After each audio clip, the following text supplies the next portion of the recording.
Hello, how's everybody going today? Doing today? I hope you all had a happy and safe 4th of July weekend. All right, today we're going to do a video on the S&P 500 earnings with the broad. We're going to look at the broader index view on this video. I do have info on sector and industry data as well for you, but that's going to be in a different video. Also, for individual stock screeners for S&P 500 stocks, I'm going to do that separately as in a third video. All right, so. I just want to keep this strictly about the broader index view, so you have an idea what to expect from the broader index over how it actually did recently, and then over the last quarter, and then what to expect over the coming quarters. Right? That's all it's going to be about. I'm going to try to keep this as much to the point as I can. I don't know if I'll be able to, but I'll try. There's still a lot to cover there, a lot of details that some of you guys might not understand. But if you do want, if you're watching this on Facebook, I will have pictures included with the video. So if you guys don't want to take the time to watch through the entire video and look at what data or what details I'm noticing or talking about that you might not, or maybe you want to find it yourself if you even do, yeah, you can just look at the pictures instead and maybe comment on that, right? So, all right, let's get to the data for those of you guys who actually are going to find some value out of this, right? All right, let's start with the details of the index performance compared to previous quarters, and in general, just how it did over the last quarter and what the 12-month earnings have done. Down here at the bottom is what we're looking at. We've got 501 stocks accounted for out of 503. There are two that we do not have info for. I'm going to talk about those later on in the video when we talk about constituent changes, right? Because two constituent changes were made that factored into that, and that's why we don't have all 503 accounted for. But regardless, here's what's important for you guys to know.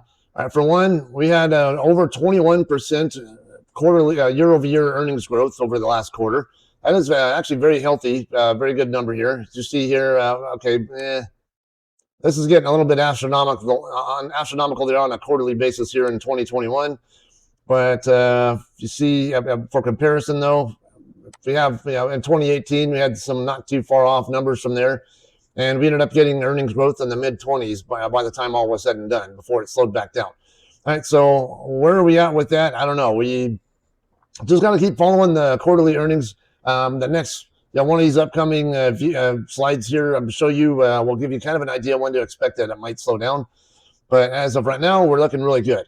Had 415 of the companies report positive earnings growth, which is very healthy, very strong. 82.8% of the constituents reported positive growth. That is very, very healthy. 2020, basically the same part of 2021. Last half of 2021 is the last time we saw a number like that. And you saw there, we had over 40% earnings growth, almost 50% at one point. And when you get that kind of strong earnings growth, you get justifiably higher price performance too. And also we had same area here, most of 2018 also saw over 80% positive breadth. And yeah, again, we saw about 25-ish, mid 25 range earnings growth in a single year. Again, that's very healthy. It's something we'd love to be able to see. Like to be able to see that all the time. You guys are going to see explosive growth when you're seeing that. All right, so the other thing here, if you're a swing trader, there are good times and not good times to be trying to swing trade. And right now, when you have strong growth like this, it's not normally a good time to be trying to swing trade. Much as I like the idea of swing trading myself, the problem is when you have strong growth like this, what dips you do get are not going to be very plentiful. And then when they do come, they're not likely to have as strong a magnitude, and they're not going to last as long as a normal as a dip would in sort of more normal, let's just say roughly 10% growth environment or 5 to 10% growth environment, something like that. When it's 20+% growth, it's more of a straight up and then kind of just barely and then back up again, what you should expect. Now, there have been some opportunities for volatility, but I would not normally expect them in these conditions. This is what I would, if you're on Zacks.com, that's where I learned a lot from. They would like to call this a runaway bull market situation here, right? Strong growth. Don't try to fight it. It's, prices are going to continue higher. As long as the earnings keep producing, we're going to keep seeing higher prices. Whether or not there's a bubble remains to be seen. But at least what we're seeing here, it's at least some of the growth that we're seeing is justified. I'm going to talk more about whether a bubble exists or not on one of these upcoming slides here, though. Okay. But overall, 12-month earnings performance has accelerated now to 11.5%, which again, That's something we like to see, because it's, if the earnings are following what the prices are doing, then it's basically justifying what the prices have already done, and it gives more reason to support keeping the prices higher, and not losing any gains that have already been made.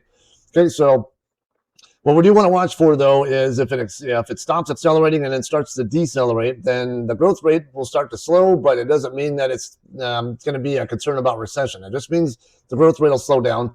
It won't be as attractive an investment to some people as other things might, like especially if you're wanting some kind of a mix between stocks and bonds. We're going to talk about that as well coming up here in a bit.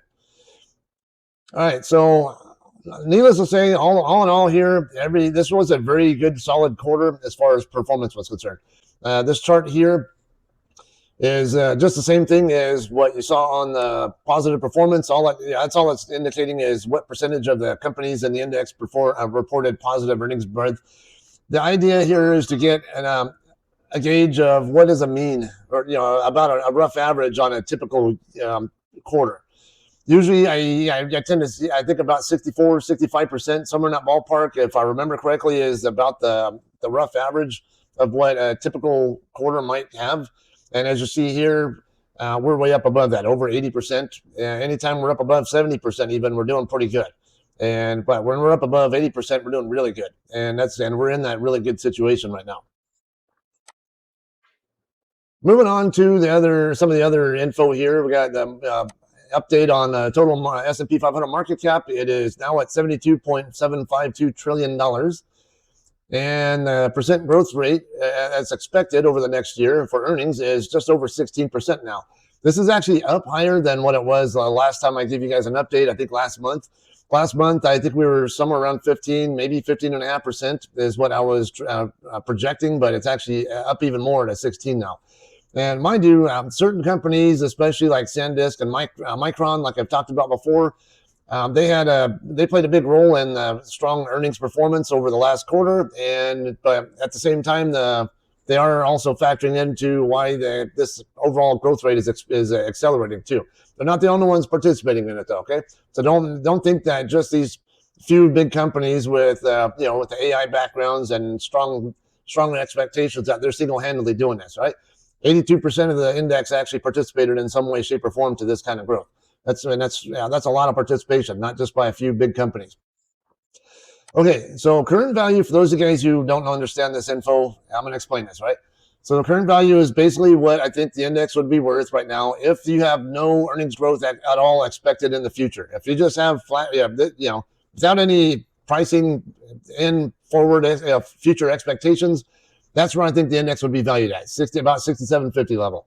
And then right now, because that 16% growth rate, basically the future value is at 7830. In other words, all of next year's earnings growth baked in, it should go up to about 7830. My ideal would be to see the current price in the roughly about half that. And right now, that would be about just under 7300 level.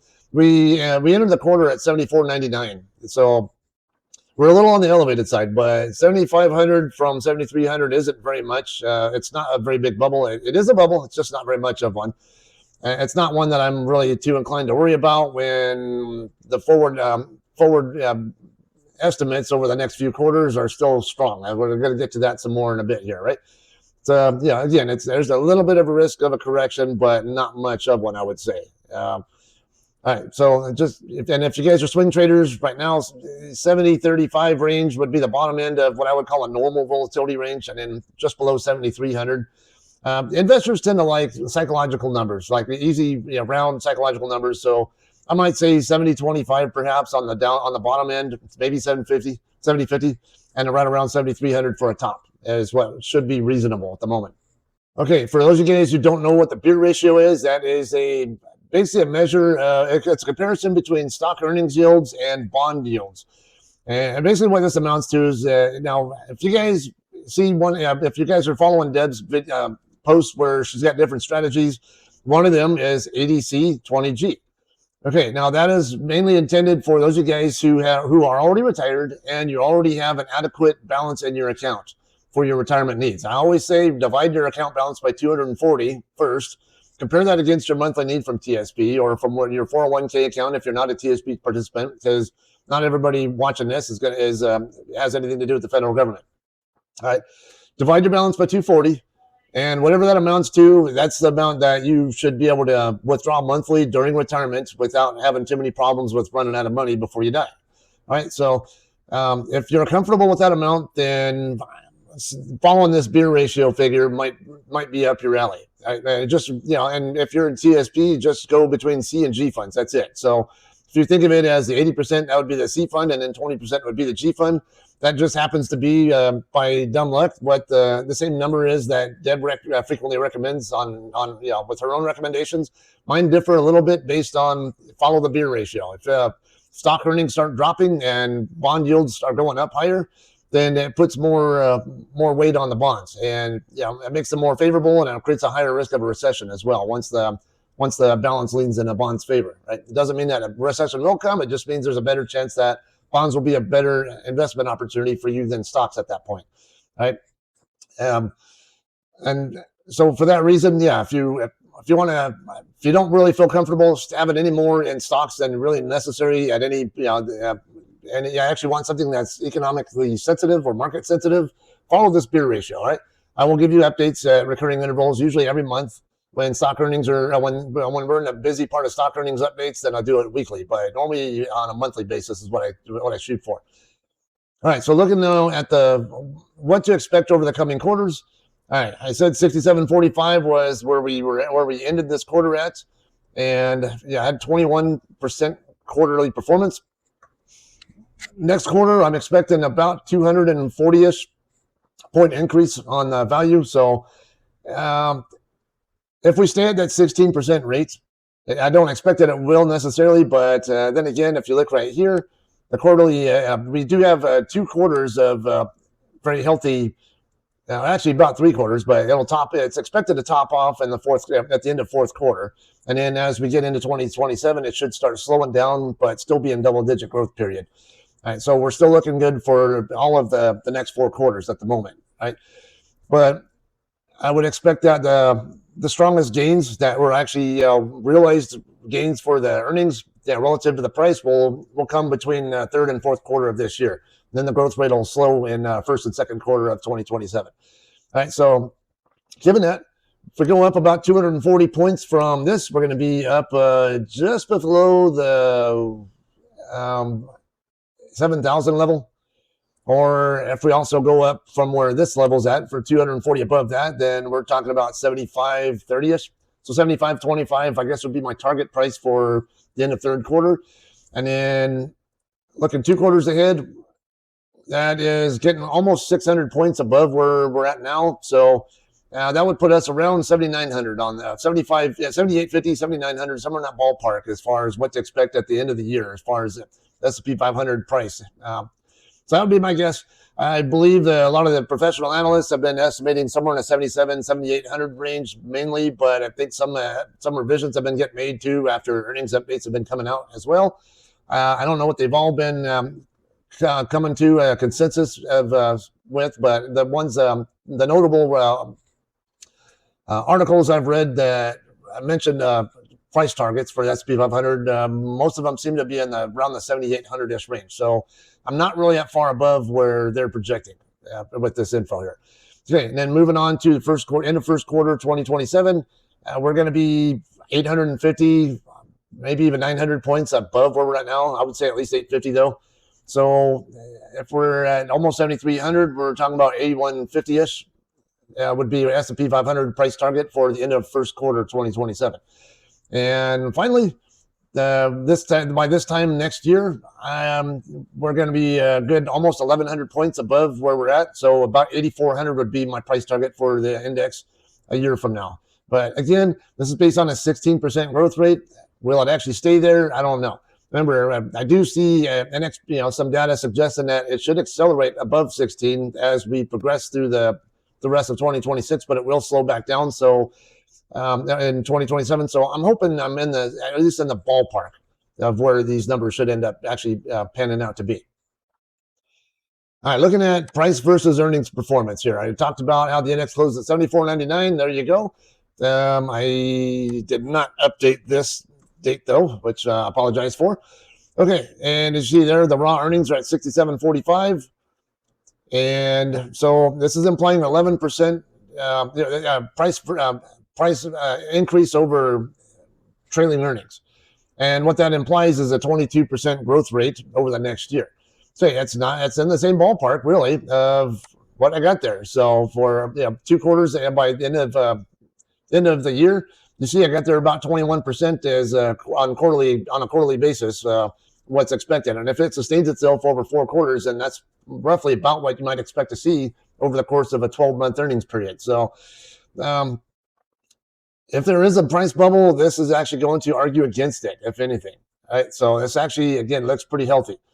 Like I said, just looking at the table numbers, I do see a very small bubble, only maybe a couple percent, maybe 2 or 3% above what it should be ideally, and which isn't much. It's not really much to worry about. All right, so looks like I think we're in really good shape for the next year. I don't think you really have to worry much about corrections or recessions. And I still think with all this info here that stocks are definitely the place to be with as much of your money as you can tolerate having it in. If you need some kind of a market sensitive mix, then go with that 80-20.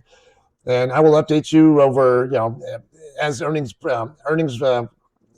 updates come in later July and the first half of August, as well as on a monthly basis beyond that.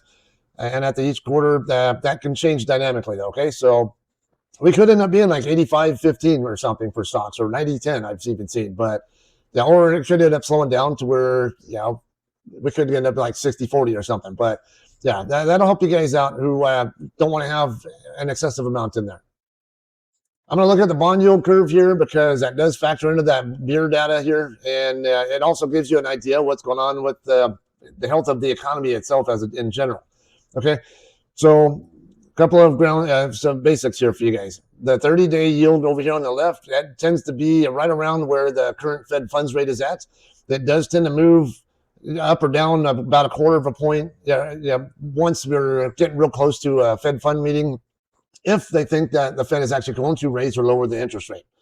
All right, so right now the target rate is 3.5 to 3.75. We are currently at 3.7 right now, and so the next time the Fed meets, if the bond market is betting more strongly on a rate cut coming, you'll see that price that yield drop down below 3.6, down into the somewhere in the 3.5s possibly, maybe even all the way down to 3.5 or even 3.4 high 3.4s, but. That kind of gives you an idea of what kind of conviction the bond market has on the Fed making this or that decision. And it goes the other way. If they're expecting a rate hike, then I would expect this 30-day yield to climb to about 4% right before the Fed has its meeting. And also, Ricardo Tubbs at our Swing Traders group, I don't remember which yield it was. Might have been the 1 year or 2 year, whatever. Once it climbs above 4%, it could have even been the 6 months. Ricardo might have to refresh my memory on that. That was his observation. But generally, if you see it, so it's above the current Fed funds rate by at least 0.25%, which means that there's a better chance within the coming months, maybe not the very next Fed meeting, but one coming within the next handful of months, that there's a better chance that the Fed will increase the Fed funds rate to the 3.75 to 4 range. Now, on the other hand, crude oil prices have come back down now that mostly things seem to be settling down in Iran. And also the 30 and 20-year bond yields are now back below 5%. So if you look down over here, got the 30-year here, it got up to 5.18% back in a little bit on about mid-May, I would say. But it's since come back down. It came back, got barely up above 5 again in the earlier half of June, and then it's since dropped down to more like about the 4.9 range. So, and the longer-term yields are mainly driven by inflation or expectations of inflation, whereas the shorter term yields tend to be more sensitive to the Fed funds rate, but inflation still does factor into them, right? So when inflation rate goes up, then bond investors are going to sell their bonds and then and they'll demand bonds that have higher yields on them to fight the inflation data. And then when they get a higher yield, then when the inflation rate comes back down, then it'll start creating a more buying frenzy with with bonds, and bond prices will go up more strongly at that point. And those who are already in these higher yield bonds are going to be reaping more benefits out of it like that too. So, all right. So right now, basically, what the 30-year and 20-year coming back down to earth a little more like that kind of tells us is that there's expectation that the inflation rate should start cooling some over time. I don't know if we've seen the highest we're going to see yet on the inflation data, but it should be coming pretty soon, where one of these near-term months where the rate will start dropping again. I think we have that's another can of worms there, but I'd have to go into more detail on. I'm not going to do it here, but we've talked about it in the Swing Traders group, and I would have to do a different video, I think, more particularly about that if you're interested in that. Also, on this bond yield curve, it doesn't really show much of anything for inversions. It's got a small one right here between the 6 month and the 1 year. And then you have a small one here between the 20-year and the 30-year. That's it. Generally, what you want to see on the bond yield curve is an increasingly higher and higher and higher look like a stepladder type of yield like that, going from left to right. And that's basically what we have here. That is actually a bullish-looking bond yield curve. Not super accommodative, but it's still bullish. And if anything, when you do see this, it can actually create concerns about whether the Fed funds rate is high enough. But we see we're getting double-digit performance out of the S&P 500. A lot of what accelerated inflation we've seen recently has been mostly because of crude oil related to what's been going on in Iran. But again, that seems to be coming back down. Crude oil price got back down to about 70, actually even a little bit less than 70 recently. So with that coming back down, and I see gas prices here coming back down as well. So, and I'm sure a lot of you guys have. I've seen people post on Facebook posts as well that their prices are getting low again. So that should be an omen of lower inflation rates coming. So it makes me not so convinced now that a rate hike is forthcoming over the coming months, but there still could be one. I don't know. We'll see how it goes, but I think at the moment, though, I still think there's a better chance we'll see a rate hike before we see a rate cut. But at the moment, I'm like, I don't really know if I'm really super convinced that we're even going to see a rate hike either at the moment. So I think like what the Fed just did on their last meeting, just keeping it where it's at, I think it was a smart move. And based on what I'm seeing in the trade in the rearview mirror here, and what I know is forthcoming, leave it alone, leave it where it's at. It might be the next best, might be the right move to make on the next meeting as well, and then see where things go from there. I don't think we have enough inflation data to justify a higher yield just yet. All right. Lastly, I'm going to talk about the constituent changes that have been made over both over the last quarter as well as the last year for the SP. All right. So we've got 11 total constituent changes that have been made over the year to date, and 6 have been made over this last quarter. All right. Typically, what I tend to see is somewhere around 24 constituent changes over the course of an entire calendar year. So right in that ballpark of what I would call normal. Somewhere in the 20 to maybe 25, maybe just a tad more than 25 per year range. And all right, I did talk earlier how we did not get earnings updates from 2 companies, and these 2 companies were just introduced to the index within the last week or week and a half or something like that, or actually within the last month. So first one I'm going to talk about was FedEx Freight Holding Company. They were part of FedEx, but they were spun off by FedEx, and that was official on June 1st. And so FedEx used to be broken into FedEx Ground and FedEx Freight within that same parent company. But for whatever the reasons, they decided let's spin off FedEx Freight into a separate company, and we'll focus more on FedEx Ground with the existing company. All right, now what we have here, both companies are now big enough. Both individual companies are big enough to both be eligible to stay in the index. So what happened is FedEx Freight, when they got spun off, they bumped EPAM Systems out of the index because EPAM was at or near the bottom of the S&P 500 market cap rank. Okay. Also, this quarter had Casey's General Stores. Those of you guys who live in like Texas, Oklahoma, anywhere around the Midwest region, around like that, should definitely be familiar with Casey's General Stores. I don't know about the other parts of the country because of my trucking experience. I know they're common over there. I don't know that I really see them elsewhere. And I can't remember if that might have been one of the ones that Maverick bought or so. I can't remember. I know Maverick bought one of the companies, but I can't remember if it was Casey's or someone else. But all right, so they got added to the index in April. because of Hologic being acquired by affiliates of Blackstone Incorporated and TPG Global. Okay, those are private companies. So basically, Hologic not only it went private and went under the umbrella of someone else. So they obviously had to leave the index. So Casey's got promoted into the index from the S&P 400 mid cap. All right, next one here, Viva Systems. They got added in May. And they got added because that's a healthcare technology company. They got added because Coterra Energy, stock, got acquired by Devon Energy, which is also an S&P 500 stock and is still in the index. And so, I like to see these changes because of M&A activity like this. Not so good when I see companies getting bumped out of the index because of market caps. And we're going to get to that in a second here. All right, we're going to talk about FedEx Freight. The next two are companies that got bumped out of the index because of the market caps. Pool Technologies and Campbell's Soup Company. As you see there, their market caps are down below the $8.2 billion minimum required to remain in the S&P 500. Standard & Poor's tends to give companies some amount of time to right their ship, if you will, in order to stay in the index. But if they can't get their ship righted, they will bump them out of the index. Usually near the end of each quarter, they'll bump certain companies out if they've already been given enough time to fix their problems. So Pool and Campbell's Soup are out, and we got two tech stocks that got brought in their place: Marvell Technology and Flex. And you see there, Marvell is a pretty good sized company at $214 billion. Given that, I would say it's very unlikely that they're going to make their way. That they're going to find ourselves at or near the bottom of the index market cap rank. Flex is a little bit different story, but still they're a healthy amount above where the bottom ranked stocks are, but they're not exactly big either. 50 billion, by S&P 500 standards is on the smaller side, if we must be honest. Right, and then lastly, Honeywell Aerospace. They just got introduced to the index at the very end of the month, and quarter. They were part of Honeywell International, whatever. But they got spun off as well by Honeywell. And again, this is just like FedEx Freight.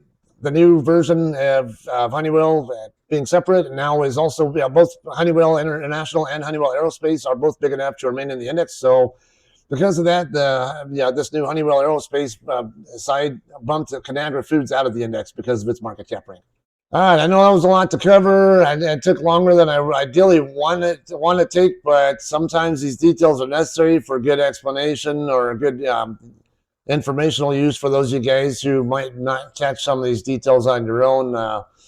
Again, you can just look at the pictures as well if you want to get your own impressions as well. And in fact, I actually encourage you to give me any feedback, any constructive criticism, what could be done better, or even what did you observe that I didn't mention or something out of this information here.